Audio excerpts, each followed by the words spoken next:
আপনি জানেন কি, চীনে এমন শসা চাষ করা হয় যেগুলো লম্বায় প্রায় একটা মানুষের সমান হয়ে যেতে পারে। শুনতে অবিশ্বাস্য লাগলেও এই বিশাল আকৃতির শসাগুলো একদম সাধারণ শসার মতো করে চাষ করা হয় না। কৃষকরা এগুলো চাষ করেন একদম বিশেষ ধরনের বাগানে, এবং শসাগুলো যত লম্বা হতে থাকে ততই খুব যত্ন করে সাপোর্ট দিয়ে রাখা হয়। এই শসাগুলোর দৈর্ঘ্য আরও বাড়ানোর জন্য কৃষকরা একটা অদ্ভুত কিন্তু বুদ্ধিদীপ্ত কৌশল ব্যবহার করেন।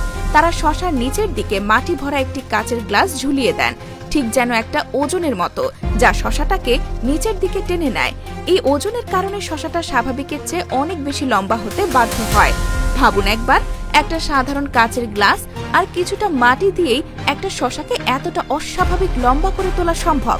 এই কৌশলটা কতটা সহজ অথচ কার্যকর। এই পুরো প্রক্রিয়াটাতে কৃষকদের প্রচুর ধৈর্য আর যত্নের প্রয়োজন হয়।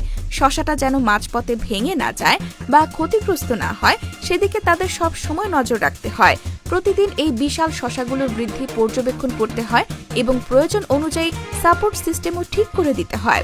এতটা যত্নশীল একটা প্রক্রিয়ার মধ্য দিয়েই তৈরি হয় এই বিশাল আকৃতির শসা, যা দেখতে রীতিমতো অবিশ্বাস্য লাগে।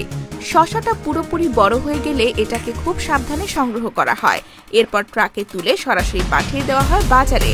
মানুষের সমান লম্বা একটা শসা যখন বাজারে পৌঁছায়, তখন সেটা দেখার জন্য মানুষ ভিড় করে দাঁড়িয়ে যায়, কারণ এমন দৃশ্য সত্যি খুব কম মানুষই জীবনে দেখার সুযোগ পান।